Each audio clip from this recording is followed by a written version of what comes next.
So, good morning, everyone. Thank you so much for joining us this morning on Talk Active, Leading Conversations. I'm absolutely delighted to have Christine Hansen all the way from Australia here with us. And Good morning, everyone. it's absolutely great to have you, Christine. We have Carol here. Carol is just supporting us this morning, and it's great to have you, Carol. Thank you very much for joining Talk Active, Leading Conversations. So this morning, very early, not too early, and for Christine, actually, what time is it there, Christine? It's 5, just the end of the day. Wow, just the end of the day. So thank you so much. I know that you're probably wanting to hurry home now after a long day. So I'm just going to go home. That's true. You're on lockdown as well. So I'm just going to do a quick introduction about Christine here. She's somebody that I have followed for at least about a year.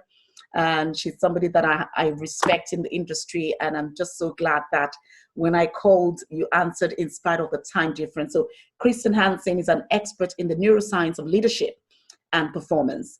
She is the founder of Enhancing Performance, international keynote speaker, facilitator and executive coach, and the thought leader on NeuroThread model.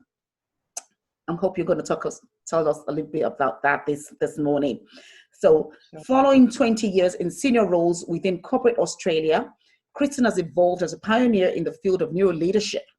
Her passion for transforming managers into agile leaders of change is evident by the results she has achieved with blue chip companies across all industry sectors. Christine is an accredited executive coach, master trainer in emotional intelligence, and accredited in PRISM brain mapping. Holding her postgraduate qualifications in neuroscience of leadership. Wow. Christine is an accomplished speaker and was nominated for the National Speakers Awards. Fantastic. Congratulations.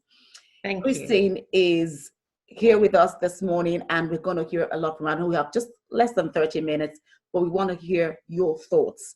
This chat show is about leaders like you, thought leaders like you, who come to discuss issues that impact global brands, that impact leadership brands. So thank you so much, Christine, for coming on Talk Active.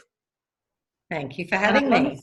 Say thank you very much to all our participants here. I see you. There's Adesoji Adesubab here, Emanuela, Olasheni Balogun, yesterday Joyce, and we have other people coming in.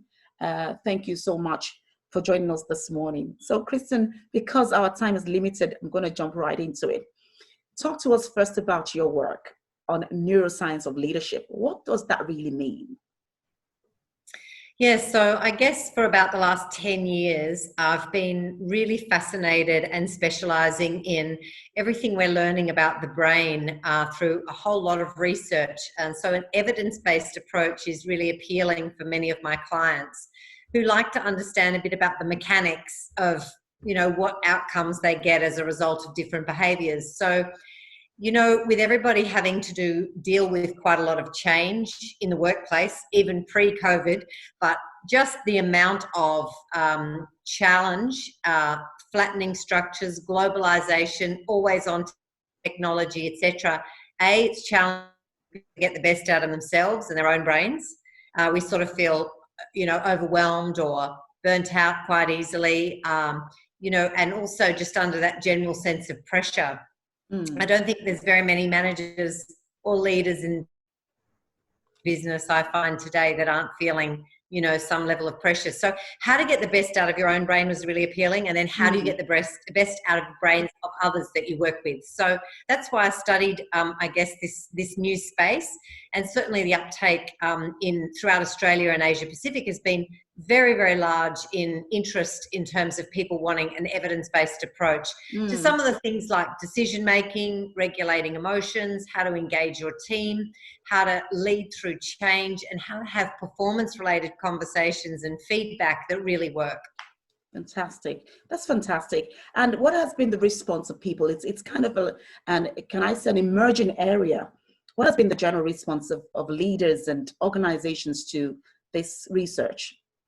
Yeah, so interestingly, about sort of 5 to 8, 9 years ago, it was still very, very new. And so I guess people even learning and development managers. They'd heard about it, but they weren't that familiar with it. They were interested in knowing more. But I would say in the last 3 years in particular, most of the large companies that we deal with, the learning and development team, not just the manager, the learning and development team are very proactively interested in a neuroscience approach. So we found that the demand from about 5 years ago just really went through the roof. And I think the reason is that they're team members in particular of the organizations that we're most attractive to are very left brain technical, very smart, very cognitively intelligent, but not necessarily always with the greatest people skills. And a lot of technical managers or specialists who've been promoted to senior management roles who've come through the ranks more from a great skill, a great specialization than a great natural inclination to lead people. So giving those people the mechanics, the science, the evidence about how to lead people has probably been where the greatest demand has come from. Fantastic. That's fantastic. So let's jump right into sales now, which is one of your areas of expertise as well. So one of the key fallouts of COVID-19 is that, businesses are going to be talking about working remotely. In fact, they're actually talking about it now. So the word remote, the word virtual is going to be really trendy. It's already trendy, and it's going to be an everyday thing for a lot of organizations. So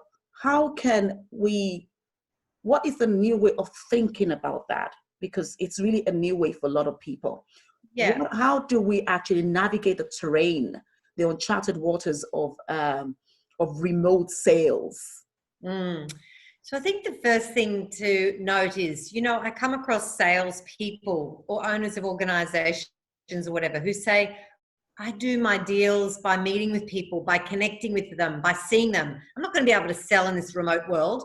I'm not going to be able to connect. I'm not going to be able to have a beer or a chat with somebody and build that rapport and what have you. And I think there is that common sort of fear that they won't be able to adjust because that's not what they've ever done before, and this is unknown territory. So one thing we have to learn and know about the brain is that we are hardwired, and whatever we do a lot of, we form habits around, feels comfortable. Absolutely. When we're needing to do something new, particularly things like technology or new processes or what have you, we actually have some error detection because it doesn't feel natural. And when something doesn't feel natural, it feels wrong. And so we actually resist it. So our brain resists change and resists in some ways new ways of doing things, but it is also designed to change through a process called neuroplasticity. The brain's ability to change means we can, as humans, take on new habits. This can be the norm for us to connect like we are today. This can be the new comfortable. This can be still a great way of us building rapport. We don't need to be literally face to face with technology this good. But what has to happen is we need to jump in sometimes where we're uncomfortable. We need to practice more. We need to understand that the feeling that we have of resistance to pick up the phone, to organize a Zoom call or whatever it is going to be real and going to be there. But once we overcome it and even make a few mistakes in the first few calls and feel awkward in the first few calls, but after that, we will start to get a new norm like this. And I guess I have a general rule that if I pick up the phone and I'm speaking to anybody for more than a minute, minute and a half, I automatically go, hey, let's FaceTime. Because that's the technology we have now. And there's so much more data that we get from each other by just seeing a smile or seeing a concern or seeing the facial expressions. And without that data, we're lacking some human connection. Sales is all about human connection. So the main thing I say is, as much as possible, bring that human connection to the foreground of every single time you are communicating. Every time a client who I've always spoken to over the phone, because every month or whatever we might have caught up face to face, now when they say, hey, let's set up a phone chat, I say, let's make it a Zoom, or I give them a connection or ask for theirs, because we need to connect more humanly. So this type of virtual connection, whether you've had that history or not, try to see that phone and email is very low in data, very low in connection compared to even what we're doing now, which is a virtual. and the technology is here. So I think it's interesting that basically the world, because of COVID, is caught up to what's available and how we can actually operate in a much more effective way than we have just relying on face-to-face contacts. Now we can almost have as good an experience right from the comfort of our home and also in our natural environment of who we are as a human, not dressed up, not traveling, but just connecting. So I think there's a lot of positives that will come out of this, but I think we have to recognize that there is going to be resistance that we individually have to overcome. So for many people now, say small business, a lot of small businesses, and here in Ireland, and they, of course, they're the engine house of, you know, the economy. It is going to be really difficult to be able to navigate that, you know, in our minds when we're used to going out and seeing our clients. We're used to, you know, saying, let's meet up, let's, you know, the usual way. And now we have to do it a new way. How can we help ourselves? How can we help ourselves get into the minds of our clients as well? Because the change is not just for us who are business owners, but also those who are the clients that we have to reach out to. How can we use our understanding of neuroscience and sales leadership and all of those things? How can we use them to improve our engagements with our clients? Yeah. So I think what we have to recognize, other than the fact that, yes, we may resist the technology, or we may feel fear about this process, we also may have our clients, as you say, resisting it or not understanding it or feeling uncomfortable with this sort of form of technology. So I think one of the first things to do is to label it and validate it. So and for us to just enable it. Label it and validate it. And validate it. Yeah. So label, okay, I'm feeling not comfortable or frustrated that I don't know how to work this technology, or just not in my flow state and I need to be in flow. Okay, so I'm not in flow.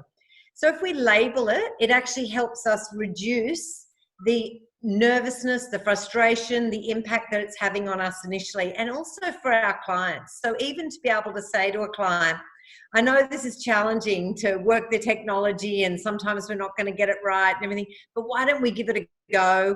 And so coming at it from a bit of a playful space, or a little bit of a test and learn. So labeling, the first thing we need to recognize is that when we are in a threat state, or our client is in a threat state, which essentially means anytime you're feeling frustrated, nervous, worried, anxious, concerned, like we're all feeling because of COVID, anytime we're feeling in that threat state, as a salesperson or as our client, our peripheral vision narrows. We become risk averse. We have less insights.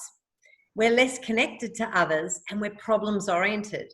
Whereas when we're in a reward state, when we're feeling calm, interested, curious, happy, content, excited, joyful, playful, when we're in that reward state, we're open to risk.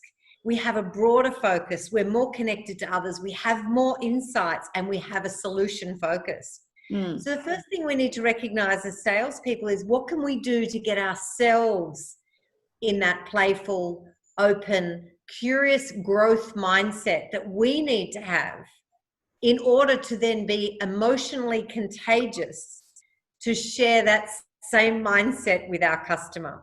So if we're feeling open and joyful and, hey, let's give it a go and let's take a risk, why don't we? And just even being in that state gives permission for our client to be in that same state. And that happens actually non-consciously, that the contagion occurs. So the growth mindset rather than the fixed mindset is the ability to say, I think I can, or I can through practice, rather than I can't. The amount of I can'ts I've heard in the last month has been unbelievable. And I challenge people as a coach, you and I both coaches, you know, we love to challenge somebody who says, I can't. You go, hang on. I can't is a fixed mindset statement. It's not a growth mindset statement. And how can you change that? Now, you wouldn't hear your client say, I can't, and then you say, hang on, that's not a growth mindset. But even noticing that I can't, you might say, if there was a way we could, then what would that look like if I can't come and visit you with the sample? Or if I can't come and deliver my goods to you, what would be the next best option? If we can't have that, what could we have? So trying to change the language between you and your client. And I think what's wonderful is, you know, just our local Mexican restaurant, for example, always had a great meal there, had a dine in, a dine outside with beautiful fairy lights in the outdoor area, such great ambiance, and it's sort of street Mexican. Now, obviously, at the moment, they can't have any diners, but what they've created is home packages where you can actually set it up yourself. You get all the ingredients. Some of them you need to reheat. Some of them you need to put in this container with that container. It gives you little instruction, and you basically create your own little Mexicana excitement at home. And that can be served with a margarita ingredients that you do this and that and the other, etc. So it can be the complete experience for a package delivered. And the beauty about all of this is that these businesses, whatever they learn through this process now, even when we can do face-to-face, we will now have the option. Whether it be a gym that's had to, instead of be my gym down at the beach, we've had to go internally and onto our balconies and what have you. And again, she even said to me this morning, what I'm so excited about is even when we can get back down to the beach, which may be in a month, maybe in 2 months, which will be so exciting. She said the great thing is that now when it's raining, no excuse, we go ahead. And so I think every business, small, large and medium, are finding opportunities that this technology and this having to be remote or virtual has given us, or is giving us permission to experiment in, get over our fears because we have to. There is no more time like today. We have to make business work. Absolutely. And push through that for the outcomes that we have at the other side, which I think are going to be fantastic. Fantastic. Thank you very much. So, you know, what I heard you say is, for me in summary, is being comfortable about being vulnerable. Yeah. With our clients. And that is for people who are in business, who want to project the image and the mask of being on top of their game, of being experts and being, you know, business owners, savvy business owners. Isn't that a kind of disadvantage if you're, you know, admitting to your clients like, look, this is all new for me and all of that? Should we not look at that as a disadvantage? How can the, say, the pre-COVID business owner in the mentality, how can we overcome this kind of thinking so that we can improve? Great question. Sales? Yeah, I think that's a great question. And I think what's been proven time and time again is actually that vulnerability and courageousness through vulnerability is such a redeeming, wonderful, warm and connecting quality that actually it sells much more than we think it does. Cognitively, we want to come across no mistakes, no errors, high quality, high professional, high credibility. Now, we can still have all of that in our known territory of expertise, whether that be about the brain, or whether that be about Mexicana food, or, you know, teaching, training, personal training, etc. But what we can do is be human in the areas that we are learning that are surrounding our expertise. It's okay to be human. And I think the great thing is it allows us to connect quicker and build rapport than when we are stiffly just showing our proper expertise and our perfectness. I have found that just dropping the guard, but Brené Brown does a lot around this vulnerability and courageousness and what have you. And I think that actually allows us to connect quicker. So if we want to build rapport with people, we need to be okay to say, hey, this part's a first for me and I'm learning, but I'm a quick learner. And what I love to do is being able to convert the stuff I know so well and the value I can add to you so well in a different platform. Okay. And whatever that is, I think that message is still a very strong message. As long as you in your own mind know that you can deliver value in a remote way, in a virtual way, once you overcome some of your own fears, inhibitions, and barriers. If you have that mindset, that growth mindset, that will shine through and people will want to know you, your expertise, and support you in the areas that you might be new to or a little wobbly or showing some vulnerability. Fantastic. Thank you very much. I just want to tell our attendees here that if you have any questions, please type out your questions there. We have just a short time to spend. Think about another 8 minutes or so before we let Christine go. So if you have any questions, please kindly type out your questions there. Carol is here to help us, look at those questions and to help us call them out or whatever she wants to do. So please type out your question or your comments. Would love to hear from you. So Christine, I know that you have a course that supports people in business, especially in the area of sales, to be more agile and to achieve that kind of success that we want. Tell us a little bit about the course that you have. Yeah, so we have numerous courses that we've had obviously face-to-face, and now we have some courses that are also available remotely. So some of the programs we have is remote wellbeing and performance for salespeople who really need to be on top of their game in terms of getting the best out of themselves every day, whether that means working in productivity blocks or being able to do holistic wellbeing of making sure that they're doing things like brain breaks and diet, sleep, exercise, etc., but also the mindset for success, like a growth mindset, focusing on the vision and planning, etc., rather than getting detailed problem and drama oriented. So there's a number of things that we can support people on in terms of being able to take on this new remote space and excel and thrive even in it. We really focus on shifting from threat to thrive. So that's from a self-leadership perspective. That helps salespeople as well. We have our app that helps and supports essentially managers or executives become leaders and influencers. And that app also takes us through how the brain works on decision-making, on insights, new ideas, on how the brain works on regulating those emotions, a 30-second circuit breaker so you get out of threat, back into reward for peak performance, etc. How to engage with people like the social motivators, how to understand, for example, that you may love autonomy, I may love certainty, and Carol may love connection.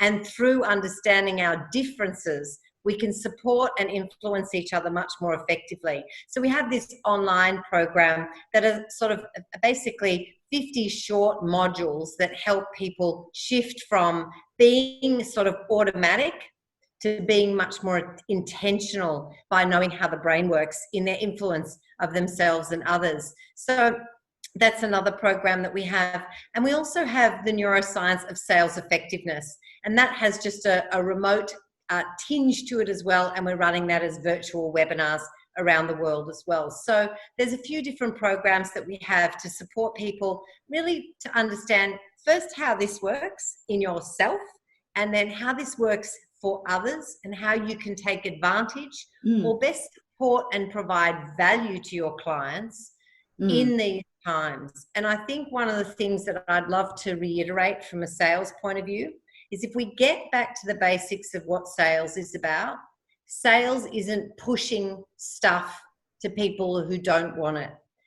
Sales is about understanding our clients well enough to know how our program, our solution, our service, or our product can best serve them and provide a solution. So we need to get back to the basics of don't forget to ask, not tell. And as salespeople, I think that's at the heart of great selling. Flogging something and telling somebody what they need when you actually haven't ascertained what their new current needs are is an absolute waste of time. So the best thing you can do to serve and provide value to your clients is to pick up the phone, organize a virtual meeting, and just say, how's business? What's working for you in this new world? What's not working? What are some of the new challenges you're facing? And how are you overcoming them? And what's going on in this space and that space for you? And just postpone your initial drive to sell, your initial focus should be to serve, to understand, and then to connect your product or solution to the client's challenge or problem. And that comes from a genuine space of curiosity and empathy. And I think at the heart of really great salespeople, the two qualities that drive great outcomes. And that doesn't change whether you're remote or whether you're sitting in front of somebody. Focus on understanding your client, and you will be able to understand how you can best serve them. Fantastic. That is absolutely brilliant. We have a question here. Carol, do you want to help us with that question? We have somebody who sent in a question here. Yeah, I have a question from Joyce. It's about the beauty industry in general. How do a hairdresser or barber be on top of their game with post-COVID sales? Okay. Is this a beauty industry, did you say? Yeah, beauty industry. So, and a hairdresser or a? Hairdresser and a barber. The beauty industry in general. And a barber. Okay. Yeah. Yeah. So I think, look, I'm the first to say I'm not an expert on these industries. So thank you so much for your question. And maybe there's ways that we can or that we can look at addressing. One of the first things to be doing for whether you're a hairdresser or a barber or anything that's coming in close contact with people is to address their threat needs. Address and understand and validate that people will still be walking in with their nervous brain thinking, am I going to get COVID-19 here? And what can you do as a hairdresser or a barber to ease that? Not pretend the elephant's not in the room. That's hopeless. Best to do is say, having learned some new processes through COVID-19, these are the things we do to address and support your health while you are here. Please feel free to use the hand sanitizer. We do this between each customer. We make sure that we have the cape on the person and that the person does it up themselves, or whatever it is that you might take 3 or 4 key little steps where you say, this is what we do now to protect the health and safety of our clients, and you let people know straight away, or you even promote that.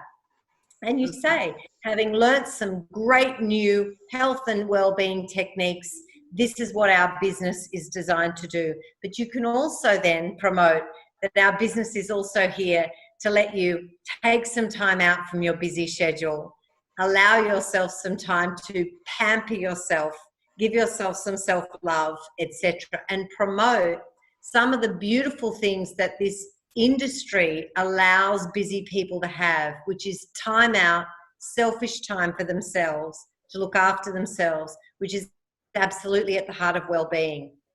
Hairdressers probably don't realize or promote how much they actually add value to people's lives. From looking better. I could do with a haircut myself. Here's a bit of vulnerability. I've been COVIDed and stuck inside. But, absolutely share and promote that connection with human beings, the great chit chat you can have.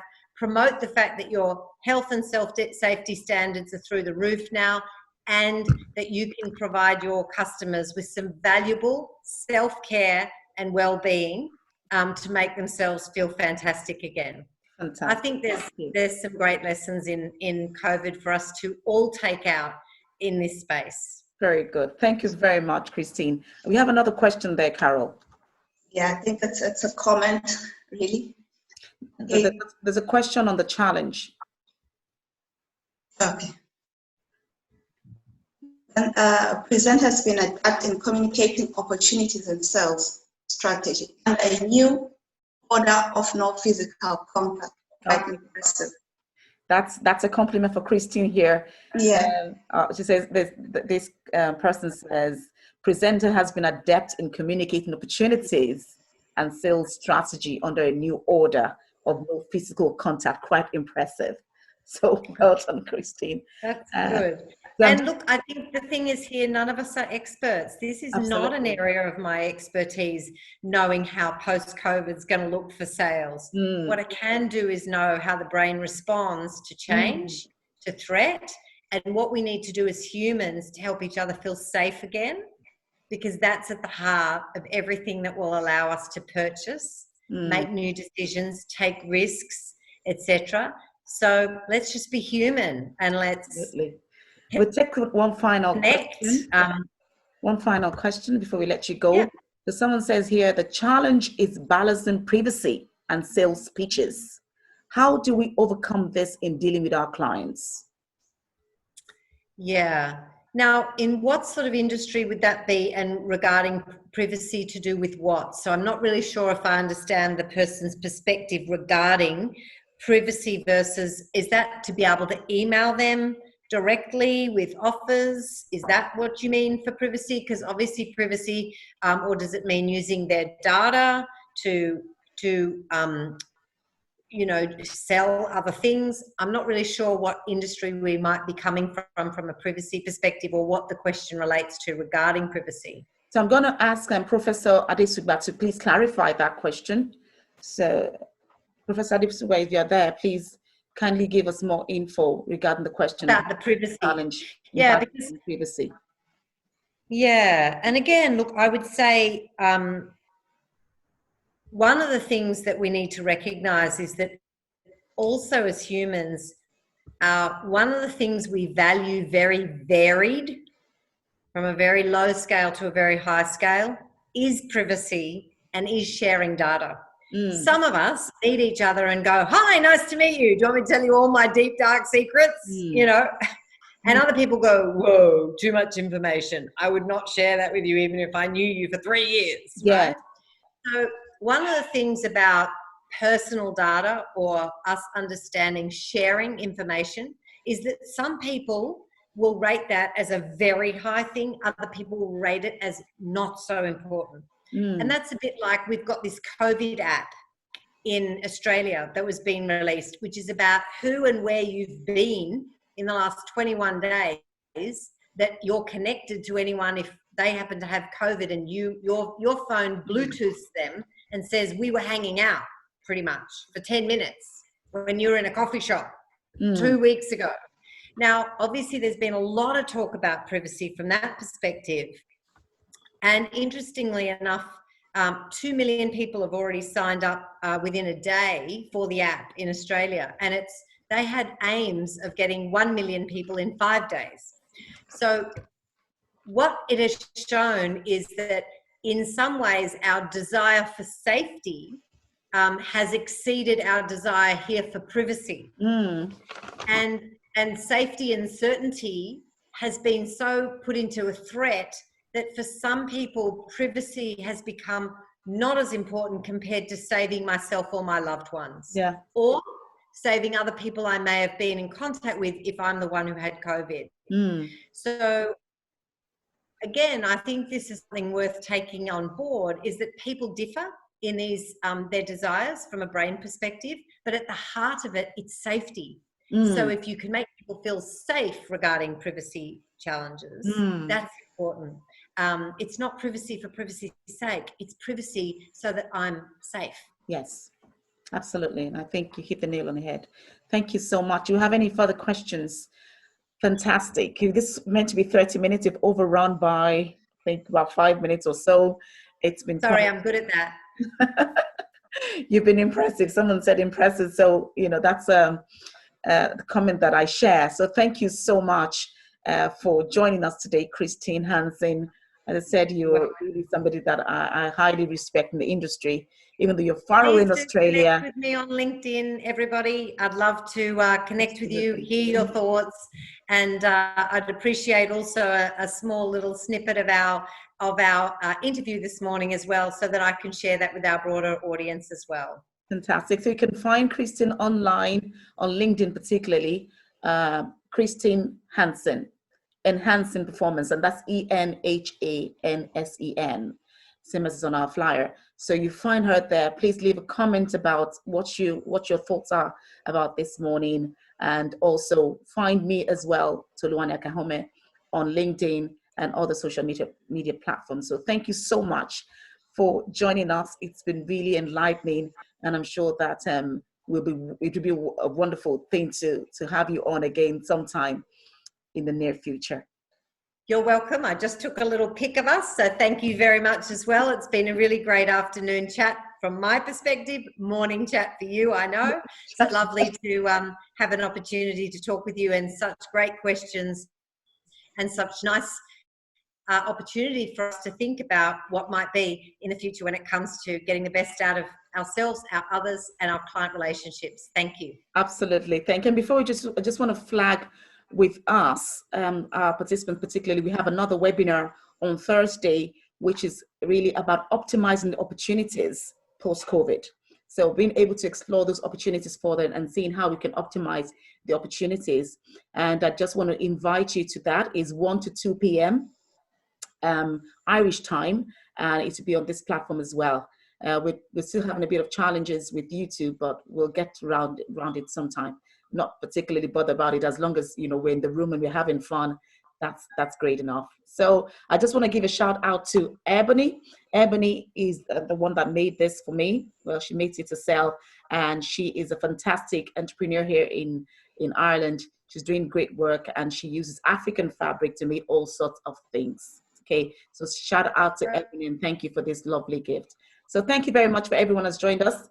Professor Adesugba Emanuela, Numpu, Mabaso, Olashini Balogun, Rosaline, Joyce, and everyone that's joined us. It's been fantastic. Thank you so much for joining us on Talk Active, and we'll see you very soon.